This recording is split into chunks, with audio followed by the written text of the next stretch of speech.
नमस्कार, स्वागत है आप सभी का। मैं हूं हिमांशु और आप देख रहे हैं हलचल इंडिया, बेबाक खबर तेज असर। आइए जानते हैं आज की खबरें, लेकिन सबसे पहले नजरें आज के हेडलाइंस पर। मुजफ्फरनगर के बुढ़ान में आयोजित किए गए कश्यप महासम्मेलन को संबोधित करने पहुंचे समाजवादी पार्टी के राष्ट्रीय अध्यक्ष व पूर्व मुख्यमंत्री अखिलेश यादव ने भाजपा सरकार पर जमकर निशाना साधा। मुजफ्फरनगर जनपद के बुढ़ाना कस्बे में डीएवी इंटर कॉलेज में आयोजित की गई कश्यप महासम्मेलन में मुख्य अतिथि के रूप में पहुंचे समाजवादी पार्टी के राष्ट्रीय अध्यक्ष और पूर्व मुख्यमंत्री अखिलेश यादव का समाजवादी पार्टी के कार्यकर्ताओं और पदाधिकारियों ने जोरदार स्वागत किया। इस दौरान कश्यप महासम्मेलन को संबोधित करते हुए अखिलेश यादव ने भाजपा की योगी सरकार पर जमकर निशाना साधा। उन्होंने कहा कि भाजपा सरकार ने गरीबों, किसानों और नौजवानों का बुरा हाल कर रखा है। उन्होंने सरकार की नीतियों पर निशाना साधते हुए कहा कि समाजवादी पार्टी की जो योजनाएं थी उनका लोकार्पण कर भाजपा सरकार अपना बता रही है, जबकि वह योजनाएं समाजवादी पार्टी की सरकार में लागू की गई थी। उन्होंने कश्यप महासम्मेलन को संबोधित करते हुए कश्यप समाज को आने वाली सरकार में सम्मान देने की बात कही। उन्होंने बिजली के बढ़ते दामों पर कहा कि आज जब बिजली का बिल घरों में आता है तो पूरे परिवार को करंट लगता है। उन्होंने कहा कि जब समाजवादी पार्टी की सरकार आएगी तो बिजली के बिल में राहत दी जाएगी। मुजफ्फरनगर के सपा नेता चंदन सिंह चौहान के आवास पर पहुंचे समाजवादी पार्टी के राष्ट्रीय अध्यक्ष अखिलेश यादव ने उनकी स्वर्गीय दादी जी को अपनी श्रद्धांजलि अर्पित की। मुजफ्फरनगर जनपद के वरिष्ठ सपा नेता चंदन सिंह चौहान की दादी का 3 दिन पूर्व निधन हो गया था, जिसके चलते आज उनकी तेहरवी रखी गई थी, जिसमें समाजवादी पार्टी के राष्ट्रीय अध्यक्ष अखिलेश यादव पहुंचे। उन्होंने इस दौरान चंदन सिंह चौहान की स्वर्गीय दादी जी को अपनी श्रद्धांजलि अर्पित की। आपको बता दें कि वरिष्ठ सपा नेता चंदन सिंह चौहान की दादी जी का 3 दिन पूर्व निधन हो गया था। चंदन सिंह चौहान समाजवादी पार्टी के राष्ट्रीय अध्यक्ष अखिलेश यादव के खास नेताओं में से हैं, जो कई कार्यक्रमों में अखिलेश यादव के साथ भी दिखाई दिए थे और मीरापुर विधानसभा से दावेदार भी हैं। समाजवादी पार्टी का लगातार क्षेत्रीय दल, छोटे दलों को जोड़ने का काम चल रहा है और प्रयास किया है कि सभी दल जो भारतीय जनता पार्टी को हटाना चाहते हैं, जिसमें कि ओम प्रकाश राजभरी हाल में ही साथ जुड़े हैं, डॉक्टर संजय चौहान की एक अपनी पार्टी है, महान दल है और बहुत जल्दी आरएलडी से भी गठबंधन तय हो जाएगा। ओवैसी भी भारतीय जनता पार्टी को हटाना चाहते हैं, ओवैसी से गठबंधन होगा? नहीं होगा। अच्छा, एक बात और बताइए हमें, ये जो जिन्ना वाली आपने बात कही थी, ये एक सोची समझी रणनीति थी या जानबूझकर आपने भारतीय जनता पार्टी को एक मुद्दा दे दिया? भारतीय जनता पार्टी कोई भी मुद्दे को कभी भी डाइवर्ट कर सकती है। उनकी प्रोपेगेंडा मशीनरी का कोई मुकाबला नहीं है। नहीं तो ये एक सोची समझी कोई प्रोपेगेंडा का मुकाबला नहीं किया जा सकता है। और जिस तरीके से वो सबका साथ ले रहे हैं, उनका एक ही विजन है। अगर इधर देखें 4.5 साल 5 साल का कार्यकाल, भारतीय जनता पार्टी का सबसे बड़ा विजन है टेलीविजन।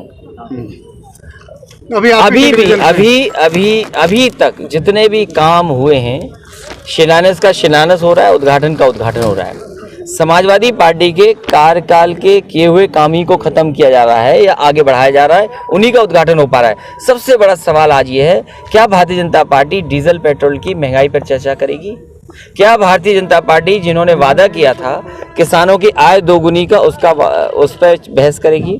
क्या भारतीय जनता पार्टी ये बताएगी कि 340 रुपए गन्ने के पर कुंटल कीमत तय की थी, किसी पर्ची पर लिख करके आएगा कि नहीं आएगा?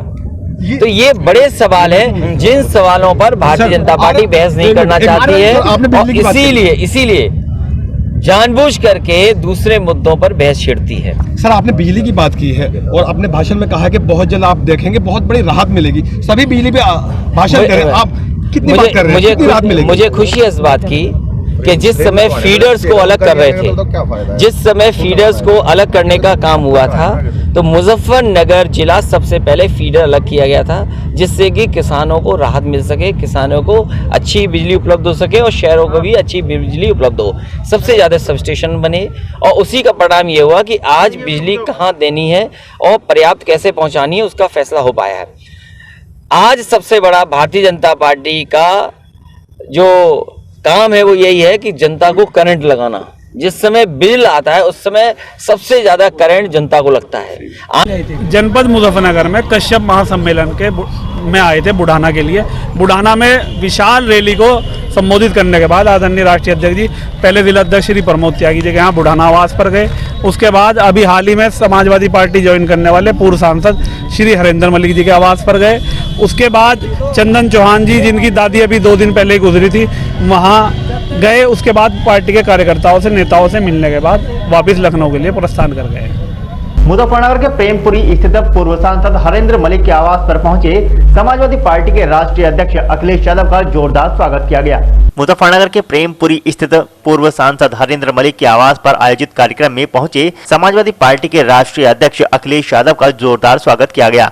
जहां पर आयोजित कार्यक्रम को संबोधित करते हुए अखिलेश यादव ने पूर्व सांसद हरेंद्र मलिक की तारीफ की और उन्हें एक अच्छा किसान नेता बताया। उन्होंने कहा कि हरेंद्र मलिक ने अपने कार्यकाल में जितने भी कार्य किए हैं वह सभी आम जनता को फायदा पहुंचाने वाले रहे हैं। उन्होंने कहा कि हरेंद्र मलिक एक अच्छे किसान नेता साबित हुए हैं और समाजवादी पार्टी के साथ जुड़ने पर समाजवादी पार्टी को भी एक अच्छा नेता मिल गया है।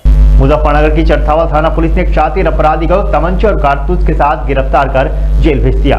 मुजफ्फरनगर जनपद के चरथावल थाना क्षेत्र के गांव कसोली वाया चौकड़ा मार्ग पर किसी घटना को अंजाम देने की फिराक में खड़े शातिर अपराधी को पुलिस ने गिरफ्तार करने में सफलता हासिल की है। पुलिस ने आरोपी के पास से एक तमंचा, जिंदा कारतूस भी बरामद किए हैं। पुलिस ने पकड़े गए आरोपी का चालान कर जेल भेज दिया है। दरअसल मुजफ्फरनगर जनपद के चरथावल थाना प्रभारी कुलदीप सिंह को मुखबिर द्वारा सूचना मिली कि चरथावल थाना क्षेत्र के गाँव कसोली वाया चौकड़ा मार्ग पर एक शातिर अपराधी किसी घटना को अंजाम देने की फिराक में खड़ा है। सूचना पर चरथावल थाना प्रभारी कुलदीप सिंह के नेतृत्व में कुटेसरा चौकी प्रभारी ओमेंद्र सिंह ने आरोपी समंदर पुत्र विष्णु निवासी गांव कसोली थाना चरथावल को दबोच लिया। पुलिस ने आरोपी के पास से एक तमंचा व 2 जिंदा कारतूस बरामद किए हैं। पुलिस ने पकड़े गए आरोपी का चालान कर जेल भेज दिया। मुजफ्फरनगर के रुड़की रोड स्थित बैंकेट हॉल में कांग्रेस का प्रशिक्षण शिविर आयोजित किया गया। मुजफ्फरनगर के रुड़की रोड स्थित बैंकेट हॉल में जिला कांग्रेस कमेटी के प्रशिक्षण शिविर का आयोजन किया गया।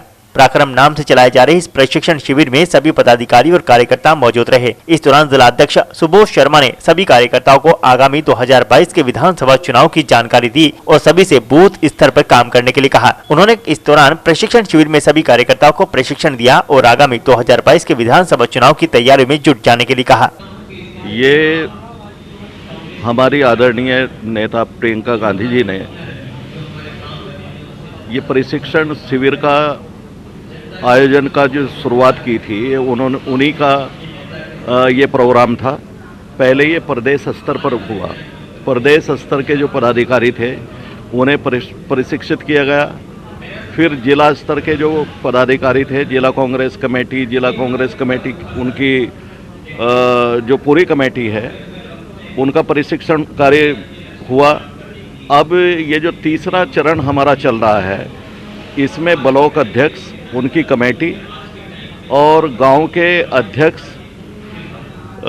न्याय पंचायत के अध्यक्ष और उनकी कमेटी, ये उन लोगों को प्रशिक्षित किया जा रहा है ताकि हमारे जो कार्यकर्ता हैं वो दूर दराज के अंचलों में जाकर कांग्रेस के इतिहास के बारे में बताएं। कांग्रेस का क्या इतिहास है, कांग्रेस की इस देश के अंदर कांग्रेस ने क्या क्या बलिदान किए हैं और कितना 60 सालों में जो ये विरोधी पार्टी जो हमें ये कहती है कि कुछ नहीं हुआ, हमने 60 साल में किस कदर अपने देश को कहां से कहां लेके गए हैं। जिस देश के अंदर सुई नहीं बनती थी, उस देश के अंदर अंतरिक्ष यान, रॉकेट और बड़ी बड़ी चीज़ें हमने इस देश के को एम्स दिए। इस देश को हमने बड़े बड़े औद्योगिक संस्थान दिए, भाखड़ा नंगल डैम जैसे हमने प्रोजेक्ट दिए, स्टील के बड़े बड़े कारखाने दिए। तो ये सारी चीज़ें जो हमने विकास किए हैं कांग्रेस ने 60 सालों में, इन प्रशिक्षण शिविर के द्वारा अपने कार्यकर्ताओं को बता रहे हैं ताकि वो जाके उन लोगों का जवाब दें जो हम पे ये कहते हैं कि कांग्रेस ने तो कुछ किया ही नहीं।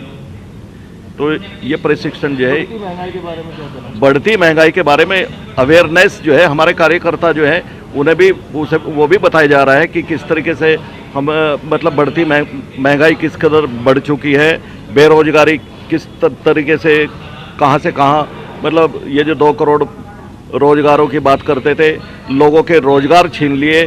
जो हमारे कल कारखाने और हमारी PSUज थी, जो सरकारी यानी कि जो सिविल एविएशन, हमारे रेल और हमारी तेल कंपनियां सारी बेच दी।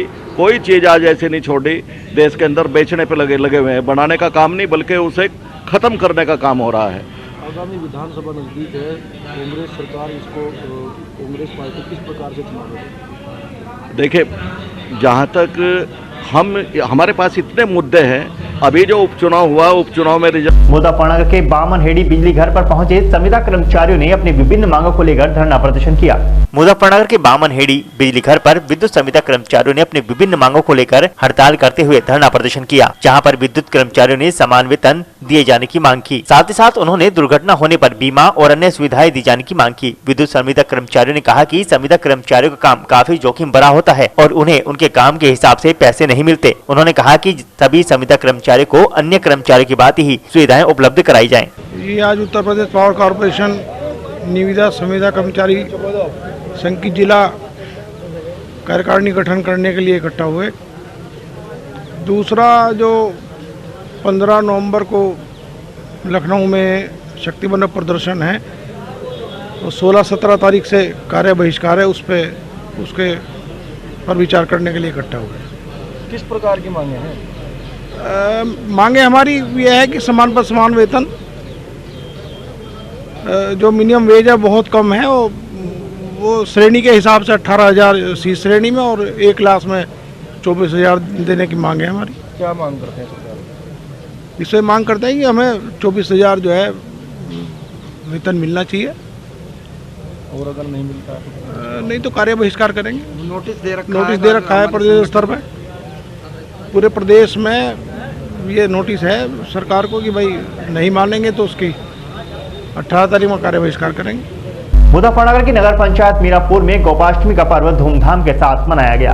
गोपाष्टमी पर्व पर नगर पंचायत मीरापुर में कान्हा गो आश्रय स्थल पर गोपाष्टमी पर्व का आयोजन किया गया, जिसमें मुख्य रूप से गायों को तिलक कर, मिष्ठान खिलाकर, माला पहनाकर, हर दिन की तरह हरा चारा खिलाकर गोपाष्टमी पर्व मनाया गया तथा पशु चिकित्सा अधिकारी डॉक्टर समीर बिंदल और उनकी टीम के द्वारा पशुओं का टीकाकरण किया गया। इस मौके पर अधिशासी अधिकारी नगर पंचायत मीरापुर कमलाकांत राजवंशी और चेयरमैन पति जहीर कुरैशी, डॉक्टर समीर बिंदल, सभासदगण प्रद्युमन शर्मा, मनोज भद्रकाशी, सरताज सैफी, शाहिद, सभासद पुत्र मनीष आदि कर्मचारी मौजूद रहे। इस दौरान अधिशासी अधिकारी कमलाकांत राजवंशी ने लोगों से अपील करते हुए कहा कि कस्बे में साफ सफाई का विशेष ध्यान रखें और कूड़ेदान का इस्तेमाल करते हुए कूड़े को कूड़ेदान में डालें। आज नगर पंचायत मीरापुर में जो कान्हा गौ आश्रय स्थल है, जहाँ पे हमारा गायों को संरक्षण किया गया है, वहाँ पे सुबह के समय 9 बजे गोपाष्टमी पर्व का आयोजन किया गया, जिसमें जो है हम लोगों ने गायों को जो है मिठाई खिलाई और उनको माला पहनाया गया,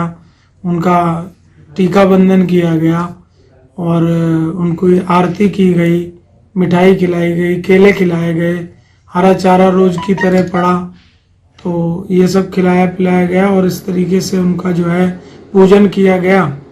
और इस मौके पे जो है मैं उपस्थित रहा, चेयरमैन पति जहीर कुरैशी जी उपस्थित रहे, मेंबर सभासदगण में प्रद्युमन शर्मा, मनोज भद्रकाशी जी और क्या नाम तुम्हारा ये गौरव त्यागी और मनीष प्रजापति जी। मुजफ्फरनगर के जानसर थाना क्षेत्र के मोरना मार्ग पर एक अज्ञात कार ने बाइक सवार पिता पुत्र को टक्कर मार दी, जिसमें दोनों पिता पुत्र गंभीर रूप से घायल हो गए। मुजफ्फरनगर के जानसर थाना क्षेत्र के मोरना मार्ग पर साइकिल सवार पिता पुत्र को अज्ञात कार ने टक्कर मार दी, जिसमें दोनों पिता पुत्र गंभीर रूप से घायल हो गए, जिन्हें सीएचसी में भर्ती कराया गया। दरअसल देर शाम थाना ककरौली क्षेत्र के गांव खाईखेड़ा निवासी आदेश पुत्र ईश्वर व उसका पुत्र आदित्य साइकिल से गांव की ओर जा रहे थे। जैसे ही गांव में सड़क पार करने लगे, तभी किसी अज्ञात कार ने उन्हें टक्कर मार दी, जिसमें दोनों पिता पुत्र गंभीर रूप से घायल हो गए। ग्रामीणों द्वारा दोनों घायलों को उठाकर सीएचसी जानसर भर्ती कराया गया, जहाँ पर चिकित्सकों द्वारा प्राथमिक उपचार करने के बाद उन्हें जिला चिकित्सालय रेफर कर दिया गया। आजादी का अमृत महोत्सव के तहत जिला विधिक सेवा प्राधिकरण के द्वारा गांव-गांव जाकर साक्षरता और जागरूकता अभियान चलाया गया। राष्ट्रीय विधिक सेवा प्राधिकरण नई दिल्ली और राज्य विधिक सेवा प्राधिकरण लखनऊ के आदेशानुसार जिला विधिक सेवा प्राधिकरण मुजफ्फरनगर के निर्देशानुसार मुजफ्फरनगर जनपद में अमृत महोत्सव का आयोजन प्रस्तावित है। कार्यक्रम के तहत आजादी के अमृत महोत्सव के उपलक्ष्य में सक्रिय रूप से विधिक साक्षरता और जागरूकता के प्रचार प्रसार हेतु गाँव लकड़संधा, सलेमपुर, पचेंडा आदि गाँव में विधिक जानकारी का प्रचार प्रसार किया गया। नालसा द्वारा चलाई जा रही सभी योजनाओं से अवगत कराया गया और उपस्थित जन समुदाय को विधिक रूप से जागरूक करते हुए उन्हें उनके अधिकारों से अवगत कराया गया, ताकि ज्यादा से ज्यादा लोग जिला विधिक सेवा प्राधिकरण मुजफ्फरनगर की सेवाओं का लाभ उठा सकें। और वक्त हो चला है आपसे विदा लेने का। कल फिर होंगे हाजिर कुछ नई और ताज़ा खबरों के साथ। देखते रहिए सिटी हलचल, खबर जरा हटकर।